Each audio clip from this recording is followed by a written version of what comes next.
Hello, আসসালামু আলাইকুম। আশা করি সবাই ভালো আছেন। আমিও ভালো আছি আল্লাহর রহমতে। আজকে আমি যে ঘটনাটা আপনাদের মাঝে শেয়ার করবো সেটা আমার জীবনে ঘটে যাওয়া একটা মর্মান্তিক ঘটনা। তো আশা করি আপনারাও এই ঘটনাটা শুনলে আপনাদেরও ভালো লাগবে। 2017 সাল আমার চাচা সুইসাইড করে মারা যায়। তো তার কবরে মাটি দিয়ে আসার পর থেকে আমাদের বাড়িতে আজব আজব কিছু ঘটনা ঘটতে থাকে। তো তেমনই একটি আজব ঘটনার সাক্ষী আমি হয়ে যাই।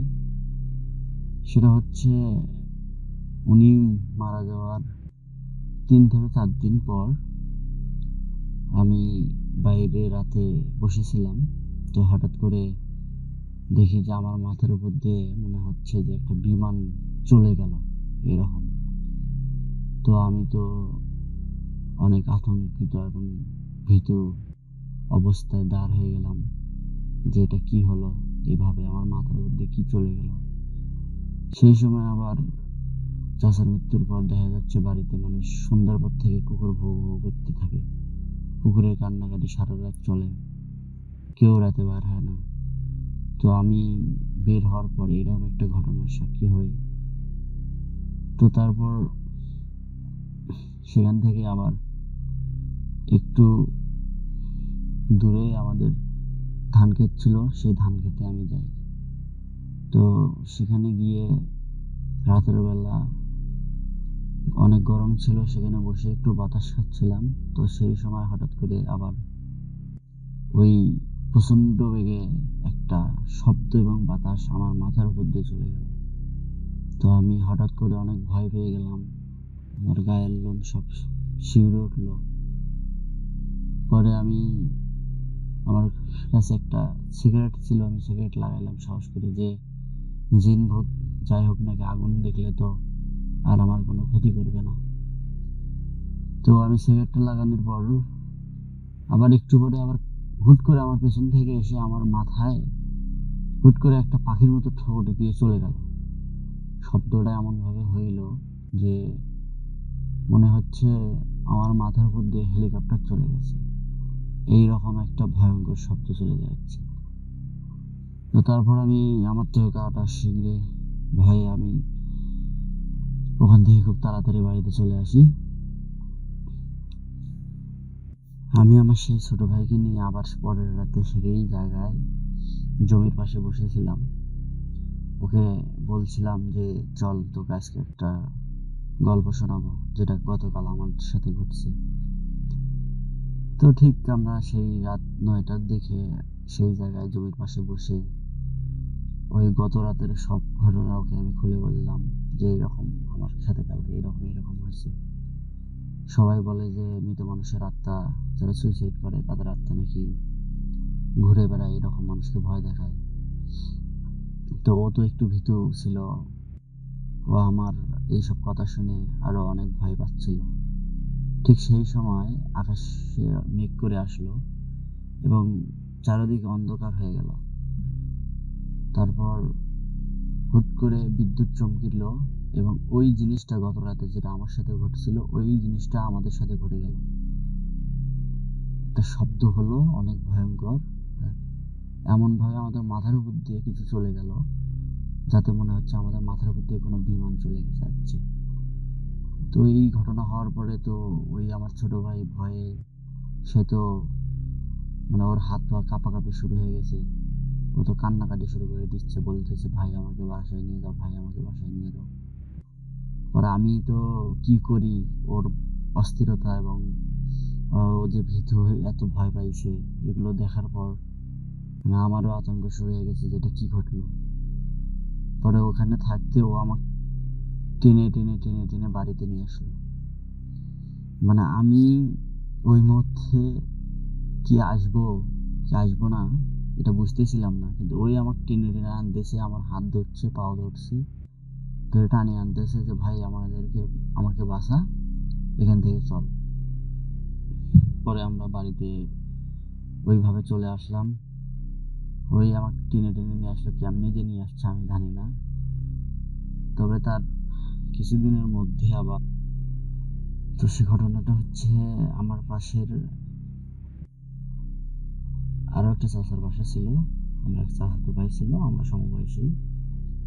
তো ও কাজ করতো বাজারে, ওর কাজ শেষ হতো রাতে, ও রাতে আসতো, কাজ শেষ করে আমাদের বাড়ির সামনে রাস্তাটা দিয়ে। তো যে চাচা আমার সুইসাইড করে মারা গেছে, ওই চাচার সাথে মাঝে মধ্যে রাস্তায় দেখা হতো, কথা হতো, যে বাবা কেমন আছো, চাচা বলতো। ও আমার ছোট ভাই বলতো হ্যাঁ চাচা ভালো আছি। তো চাচা সুইসাইড করার পর 1 সপ্তাহ কাজে যায় নাই, ভয়ে তো কেউ ঘর থেকে সেভাবে বের হয় না।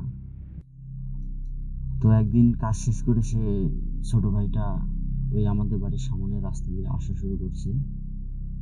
তো আসার সময় হঠাৎ করে ওই যে চাচা আমার সুইসাইড করছে সেই চাচা জিজ্ঞাসা করতেছে যে বাবা কেমন আছো।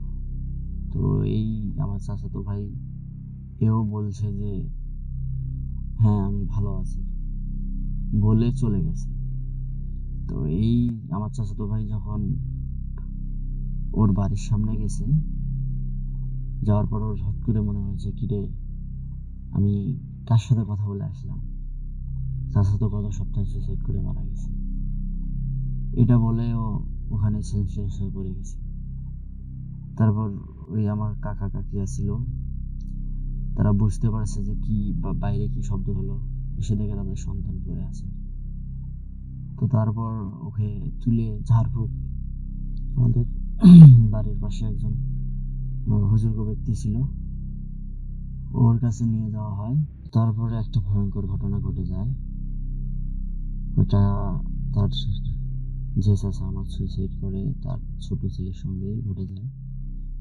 তো এইটা শোনার পর হয়তোবা আপনাদের বিশ্বাস হবে না, তবে এটা সত্য যে যারা সুইসাইড করে মারা যায় তাদের আত্মা আসলেই ঘুরে বেড়ায়, মানুষকে ভয় দেখায়। তো ওই যে চাচা আমার সুইসাইড করছিল সেই চাচার বাড়িতে একদিন হঠাৎ করে চিল্লাচিল্লি, কি হইলো কি হইলো। তো আমি দৌড় দিয়ে গিয়ে দেখি যে তার ছোট ছেলেটা হয়তো কাঁদতেছে, কি হয়েছে।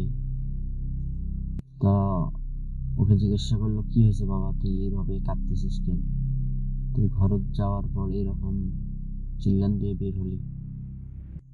তো ওই ছেলে প্রথমে তো কোনো কথাবার্তা বলতে পারছিল না, পরে ওরে একটু পানি টানি খাওয়াইয়া ওরে ঠিকঠাক কইরা তারপরে ওরা একটু হুঁশে নিয়ে আসার পরে যখন ওরা জিজ্ঞাসা করলো যে বাবা তুমি কি দেখছো, এভাবে চিৎকার দিয়ে বের হলো, তখন ওই আমার ছোট ভাই বলতেছে যে আমি ঘরে ঢুকছি, ঘরে ঢুকে দেখি যে সাদা কাপড় পরা একটা লম্বা মানুষ, চোখ দুটো লাল টিসটিসা আমার দিকে তাকিয়ে আছে। আমি এটা দেখার পরে চিৎকার দিয়ে বাইরে চলে গেছি। তো এই কথা শোনার পরে তো আমাদের সবার গায়ের লোম দাঁড় হয়ে গেছে যে এটা কি বলতেছে। তারপরে বাড়ির সবাই তো আতঙ্কিত হলো যে আসলে এটা কি করতেছে। আমার যে চাচা সুইসাইড করছিল ওই চাচা তার পারিবারিক সমস্যার কারণে সুইসাইড করছিল, বউ বেয়ের সাথে অভিমান করে গলায় দড়ি দিয়ে মারা যায়। তো ওনার মৃত্যুর পর বাড়িতে এরকম আমাদের আতঙ্ক, একটার পর একটা আতঙ্ক। তো আমরা কেউ আর কি সেই সময়টায় ভালো সময় পার করি নাই। সন্ধ্যা হলেই সবাই ঘরের দরজা দিয়ে ঘুম। সন্ধ্যার পর থেকে রাতে কুকুর শুধু কান্নাই করতো, কুকুরের কান্না শুনে মাঝে মধ্যে আমি সারা রাত ঘুমাতে পারতাম না। আমাদের এলাকায় অনেক ভয়ঙ্করতম ঘটনা। অনেকেই আবার সেই চাচির কাছে যাইতো, যে বলতো যে তোমাদের বাড়িটা বন্ধ করে নেন, চাচার আত্মা এসে এরকম সবাইকে ভয় দেখাচ্ছে। তো পরে এক কবিরাজের কাছে কথাবার্তা বলা হয় যে এরকম। তো কবিরাজ পরে আমাদেরকে জানায় যে আসলে এটা যদি জিন বা কোনো ভূত হইতো তাহলে হয়তোবা তাকে তাবিজ করে বাড়ি বন্ধ করে আটকে রাখা যেত। যদি এটা আত্মার খেলা হয়ে থাকে তাহলে এটা কিচ্ছু করার নাই। ওই আত্মা হয়তোবা যতদিন চাবে ততদিন এইভাবে সবাইকে জ্বালাবে। হয়তোবা ওনার মৃত্যুটা তার পরিবারের লোকের কারণেই হয়েছে, এই জন্য ওনার পরিবারকে উনি ক্ষমা করে দিতে পারেনি, তাই হয়তোবা এইভাবে কষ্ট দিয়ে যাচ্ছে তার পরিবারকে। তারপর থেকে আজ অবধি আমরা এখন অবধি যা দেখতেছি তা হচ্ছে ওই আমার সে চাচা সুইসাইড করছিল, সেই চাচার পরিবারে প্রত্যেকটা সদস্য কোনো না কোনো অসুস্থতা বা কোনো না কোনো রোগে ভুগতেছে। তো ওই চাচার মৃত্যুর পর থেকে আজ অবধি তাদের সংসারে শুধু অশান্তি, তারা কেউ সুখে নাই, ঝগড়াঝাটি, অসুখ বিসুখ এগুলো লেগেই আছে। তো এই গল্প থেকে একটা জিনিসই বুঝতেছি যে কেউ যদি সুইসাইড করে, কারো উপর অভিমান করে বা রাগ করে, তাহলে সে তো তার জীবন নিয়ে চলে গেছে, কিন্তু তার একটা অভিশাপ হয়তোবা তার পরিবারের উপর আছে। এই অভিশাপের কারণে হয়তোবা তারা তিলে তিলে শেষ হয়ে যাচ্ছে। তো এখন প্রায় 7-8 বছর হয়ে গেছে, তো আজকেও দেখি তাদের ঘরের লাইট বন্ধ করে তারা ঘুমায় না, ঘরের লাইট তাদের জ্বালানোই থাকে। তো আজকেও শোনা যায় যে তাদের পরিবারের কেউ না কেউ রংপুর বা কোনো না কোনো মেডিকেলে মাসে 2-1 বার হলেও যাওয়া লাগে। তো এই ছিল আজকে আমার এই ঘটনা। আশা করি সবার ভালো লাগছে। আসসালামু আলাইকুম, আশা করি সবাই ভালো আছেন। আমিও ভালো আছি আল্লাহর রহমতে। তো আজকে যে বিষয়টা আপনাদের সামনে উপস্থাপনা করব সেটা আমার বন্ধুর একটা ঘটনা। আমার বন্ধুর নাম হচ্ছে সজীব। তো ও আমার বেস্ট ফ্রেন্ড। তো একদিন আমায় ডেকে বলতেছে যে বন্ধু, আমরা তো অনেক সমস্যায় আছি, আমাদের বাড়িতে অনেক অদ্ভুত কিছু ঘটনা ঘটতেছে। তো হয় না, বন্ধু বান্ধব বসলে তাদের পারিবারিক কিছু কথাবার্তা হয় না। তো এইভাবে সে বলতেছে যে এরকম আমাদের বাড়িতে টাকা থাকতেছে না, কেউ ঢোকে না, কিন্তু আমাদের বাড়িতে যে আমরা টাকা রাখি 10,000 5,000, এই টাকাগুলো থাকতেছে না। এমনকি আমরা একদিন অপেক্ষা করছি টাকা পয়সা রাখিয়া, কেউ ঢোকে নাই আমাদের ঘরে। তো হুট করে দেখি আসলে টাকা নাই। তো আমি বললাম যে বন্ধু, এটা তো তাহলে একটা সমস্যা, তাহলে তুই কি করতে চাচ্ছিস? তো আমার বন্ধু বলল যে দেখ বন্ধু, আমি কি করবো বুঝতেছি না, তবে আমাকে বলতেছে যে আমাদের বাড়িতে নাকি জিন আছে, আর এই টাকা পয়সা যা সব জিনে নিয়ে যাচ্ছে। তা আমি বললাম বন্ধু, এটা তো মিথ্যা হতে পারে না, তোরা তো নতুন বাড়ি করছিস, ওই জায়গাটায় তো আগে একটা ব্রিজ ছিল, রাস্তা ছিল, তোরা ওখানে নতুন মাটি কেটে বাড়ি করছিস, বাড়িটাও বন্ধ করে নিস নাই, আবার তোদের নতুন বাড়ির একটা ছোটখাটো মেলাত আয়োজন কিছুই করে নিস নাই। এটা হতে পারে এরকম হয়তোবা জিনের বাসায় তুই ঘর তুলে রাখছিস, এটা তো জিন কোনোভাবেই মেনে নেবে না, সে তো সমস্যা করবেই। তো আমার বন্ধু বললো ঠিক আছে বন্ধু, আমি এই কথাটা আমার পরিবারের সাথে শেয়ার করি, কি করা যায় তারপরে তোকে জানাবো। তো ওই রকম ও চলে গেল, আমি চলে আসলাম বাসায়। তারপরের দিন আমার ফোন দিচ্ছে, যে বলতেছে বন্ধু তোর আমার বাড়িতে আসা লাগবে। গেলাম, ওর বাবা মার সাথে কথা বললাম যে আপনারা একটা বুজুর্গ ব্যক্তি, এই কথাগুলো বলেন যে কি করা যায়, এরকম সমস্যা শুরু হচ্ছে। আমার সেই বন্ধু সজীবের বাবার আবার অসুখ ছাড়তেছে না, জ্বর জ্বর বলে বলেই কোনো কাজ কাম করতে পারে না, মানে অসুস্থ, খালি ওষুধ খাচ্ছে কিন্তু কোনোভাবে ঠিক হচ্ছে না।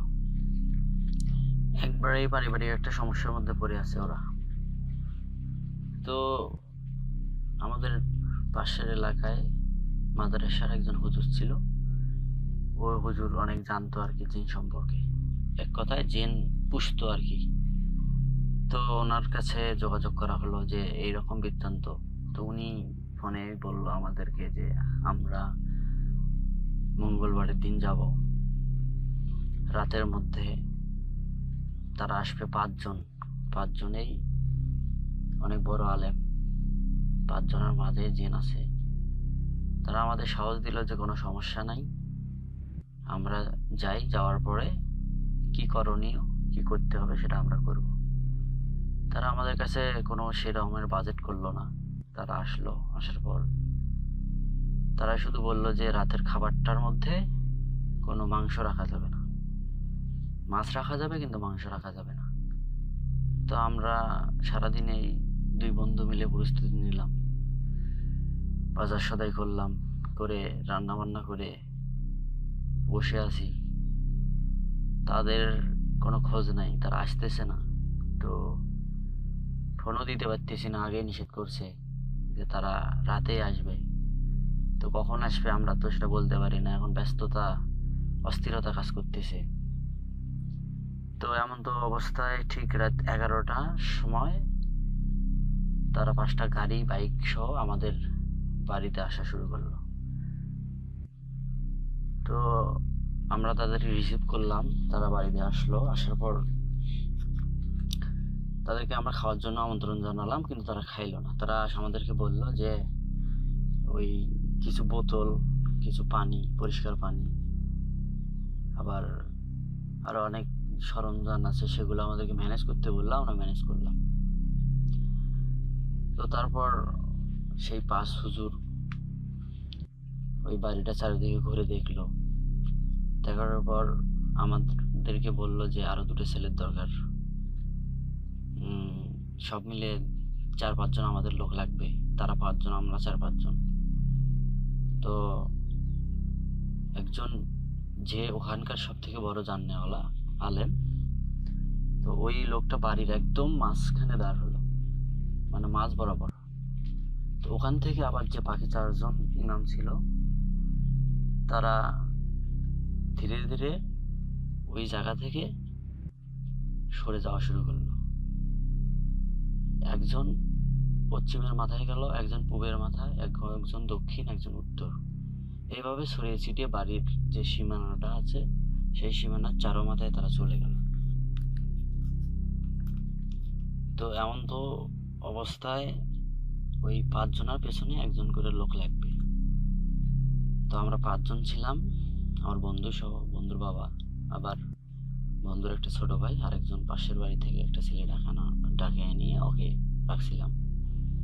তো এই আমরা 5 জন মিলে 5 জন ইমামের সঙ্গে 5টা জায়গায় দাঁড় হয়ে আছি। তো রাত প্রায় 12টা 30 মিনিট হয়ে গেছে, আমি মোবাইলে ঘড়ি দেখতেছি।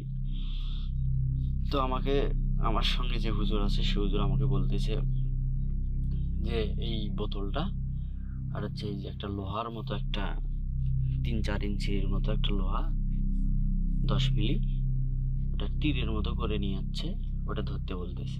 তো আমি ওটা ধরে বসে আছি। তো 2 সাইডেই পুকুর। তো উনি আমাকে বলছে যে তুমি বসো, তোমাকে যখন আমি বলবো তখন সেটা তুমি করবে। তো উনি তো সাদা ধবধবা পাঞ্জাবি পরা, অনেক লম্বা চোর একজন মানুষ। তো উনি প্রথমে সূরা ইয়াসিন পাঠ করা শুরু করলো। আমি তো বসে আছি, মানে ওই অবস্থায় আমার শরীরের সমস্ত লোম দাঁড় হয়ে গেছে। মানে রাত 12:30টার পর একটা জলজান্ত না আলো 6 ফিট একটা মানুষ সাদা কাপড় পরে আমার সামনে দাঁড়িয়ে সূরা ইয়াসিন পড়তেছে। তার পায়ের নিচে আমি দাঁড়িয়ে, একটা গর্ত করা হয়েছে, সেই গর্তের মধ্যে রাখবে এই বোতলটা আর হলো এই লোহাটা। তো আমার তো ভয়ে আমি কিছু বলতে পারতেছি না। আমার তো মনে হচ্ছে যে আমি জিনের সামনে দাঁড় হয়ে আছি, কারণ ওই রাতে এইরকম একটা সাদা পাঞ্জাবি পরা লোক এরকম জোরে জোরে দোয়া করতেছে। আবার আমি তার পায়ের নিচে দাঁড় হয়ে আমি মাথাটা তুলে দেখতেছি, আর আমার খালি মনে হচ্ছে যে আমি জেনের সামনে দাঁড় হয়ে আছি। কিন্তু এখানে তো আমার ভয়ে মানে আতঙ্কিত হয়ে গেছি আমি, যে আসলে এটা কি হচ্ছে। এখন আমি বলতেও পারতেছি না যে আমি থাকতে পারবো না, আমার ভয় লাগতেছে। কারণ ওই রাতে আরো কোনো লোক নাই, এত লোক নাই যে আমরা নিয়ে এসে ইমামের সাহেবের সাথে ওই বাড়ি বনের জন্য রাখতে পারবো। তবে কিছুই বলতে পারতেছি না, আমার তো খুবই ভয়।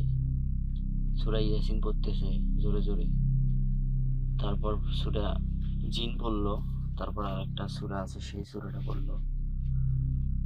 তো তারপর আমাকে বললো যে এটা মাটির গর্তের মধ্যে রাখো বোতলটা।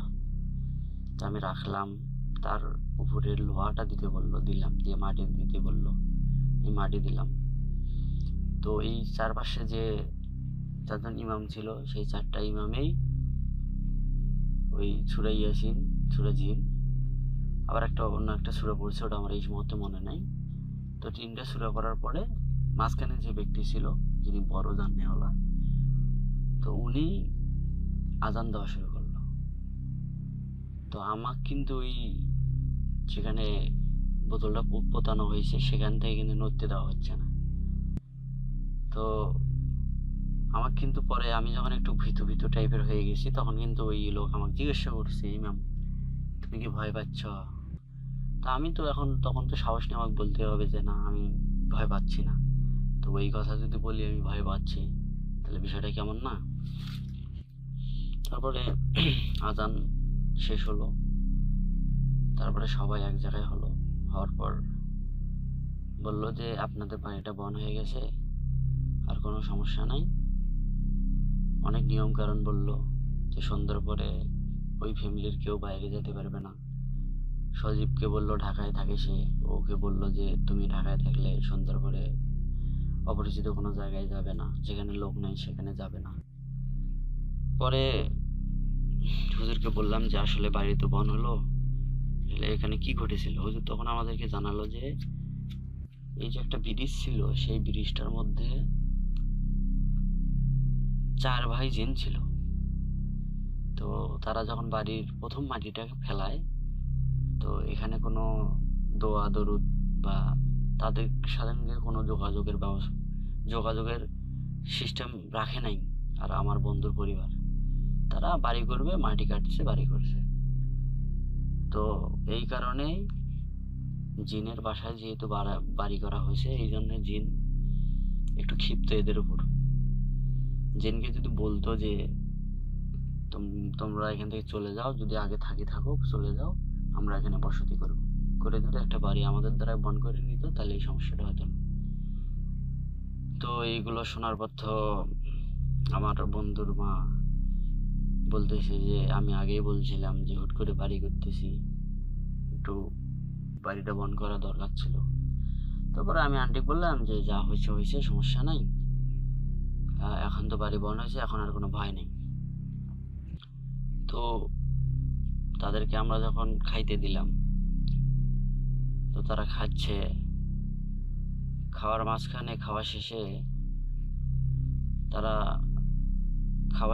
যে মাছের কাঁটা বা খাওয়ার এক্সট্রা যে জিনিসগুলো থাকে না অতিরিক্ত, সেগুলো তারা একটা প্লেটে রাখছে। তো আমি কি করছি, আমি যাই ওই প্লেটে পানি ঢালিয়ে দিছি। তো হুজুর তো আমার উপর চেতে মেতে একাকার, এই তুমি এখানে পানি ঢাললে একা। তা আমি বললাম হুজুর এটা তো ময়লা, আমি তো পানি ঢালতেই পারি।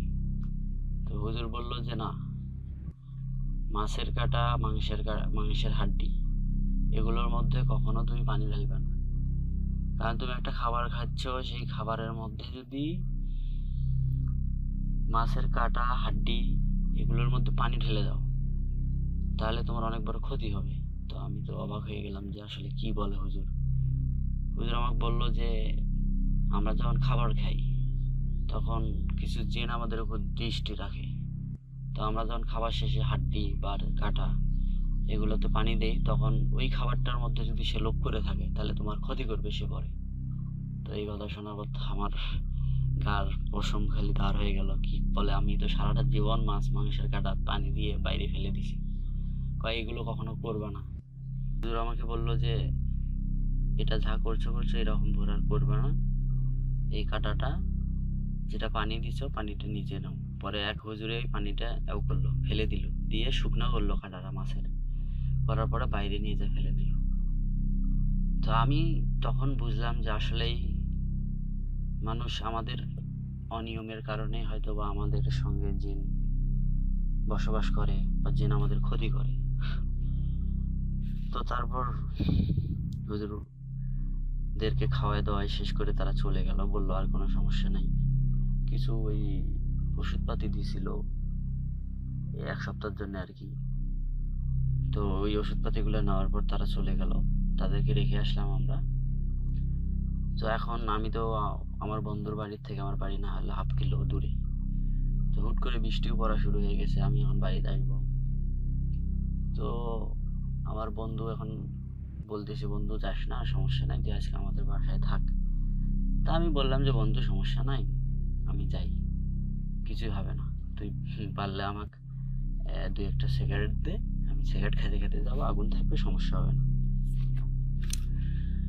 তো আমি অনেক জেদ করে বের হলাম, থাকবো না ওদের বাসায়। তো হালকা বৃষ্টি পড়তেছে, তো আমি এর মাঝখানে বের হয়ে আসলাম।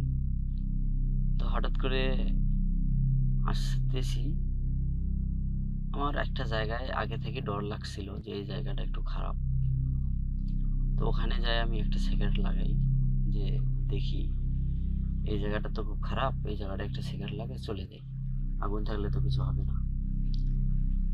তো সেই জায়গাটায় আমি যখন মাঝামাঝি জায়গায় দাঁড় হই, যে জায়গাটায় আমার ভয় ছিল, ঠিক সেই সময় মনে হয় আমার পিছনে কেউ দাঁড়ায় আছে। এখন আমি একটা জিনিস জানি যে পেছনে তাকানো যাবে না, পেছনে তাকালে অনেক ভয়ঙ্কর একটা ঘটনা ঘটবে। কারণ কিছুদিন আগে আমার একটা বড় ভাই আমাদের বাড়ির পাশে একটা, ওই জায়গাটার নামই ভূতে নিয়ে রাখতো, মানে ভূতের আড়া এইরকম নামেই পরিচিত। ওই জায়গায় সে রাতের 10:30টার সময় বাজার করে আসতেছিল। তো হঠাৎ করে বলছে বাচ্চার কান্না, বাচ্চার কান্না। তো ও সাহস করে ধরা হয়েছে যে দেখি কি রে, বাচ্চা কান্না কে, এই আড়াবাড়ির মধ্যে বাচ্চা আবার কে রেখে গেল। তো দাঁড় হয়ে ফোনে লাইট ছিল, সে লাইট দিয়ে খোঁজানি শুরু করছে, দেখে কেউ নাই। তো তারপর ও বাড়িতে আসা শুরু করছে। তো যেই বাড়িতে আসছে, বাড়িতে আসার ঘরে ঢোকার আগে একটা শব্দ হয়েছে যে বেটা তোর অনেক সাহস, তুই বাঁচি গেল। তো ওই বড় ভাই আমাকে বলছে যে যে এইরকম আমার সাথে এরকম একটা ঘটনা ঘটছে, কোথাও যদি কোনো সমস্যা ঘটে কিন্তু পেছনে ফিরে তাকাবি না, এমনিতে লাইট জ্বলে সামনের দিকে দেখবি কি শব্দ হয় না হয়। তো আমার ওই জিনিসটা মনে পড়ছে যে না, আমি পেছনে তাকাবো না। পরে আমি ওই জায়গা থেকে চলে আসলাম। আসার পর বাড়িতে আমি আমার রুমে যখন ঘুমালাম, আমার বন্ধু ফোন দিছে, বন্ধু তুমি কি পৌঁছেছো? তখন বললাম হ্যাঁ বন্ধু আমি পৌঁছেছি, কোনো সমস্যা হয়েছে? তা বললাম যে না, কোনো সমস্যা হয় নাই, আমি ঠিক আছি। তারপরের দিন আমরা যখন বন্ধুর সাথে আবার আমার দেখা হয়, বন্ধুর বাসায় যাই, তারপর থেকে নিয়ে আজ অব্দি হয়তো বা 3-4 বছর হয়ে গেল যে ওই বাড়িতে আর ওই ধরনের কোনো সমস্যা হয়নি। আর আমার যে বন্ধুর বাবার ছোট ভাইয়ের যে অসুস্থতা, এগুলো আর ওইভাবে হয়নি। হালকা যেগুলো জ্বর সর্দি হয় মানুষের, সেগুলো তো স্বাভাবিক। তো পরে ওর ছোট ভাইয়ের একটা সমস্যা হয়েছিল, সেটা হচ্ছে ও তো ছোট মানুষ, সন্ধ্যা হয়ে গেছিল, খেলাধুলার মধ্যেই ছিল। ওদের বাড়ির পাশে একটা আড়া আছে, ওখানে একটা ক্রিকেট মাঠ আছে। তো ওই পরে তোর ছোট ভাইকে একটু অসুস্থ করে ফেলছিল। ছোট ভাই হাঁটাচলা করতে পারছিল না, একদম অসুস্থ হয়ে গেছিল। তো এদিকে ডাক্তারি চিকিৎসা তারা করছিল, ভাবছিল যে হয়তো বা এটা নর্মাল অসুখ, কিন্তু আসলে না। পরে ওই বন্ধু আমার ঢাকায় ছিল, বন্ধু আমার ফোন দিয়ে বললো যে এরকম তুমি, আমার ছোট ভাইয়ের এই সমস্যা, হুজুরের সাথে কথা বলছি, হুজুর বলছে আমার কাছে দেখা করে তাবিজ আর ওষুধ নিয়ে যাও। পরে আমি তাবিজ আর ওষুধ এনে দিয়েছি। তো মোটামুটি এখন হয়ে গেল বছর খানিক, ওই ছেলের আর ওই সমস্যাটা নাই। তো ওই আমার জীবনের এই ভয়ঙ্কর একটা ঘটনা আপনাদের মাঝে শেয়ার করলাম। আশা করি সবাই ভালো থাকবেন।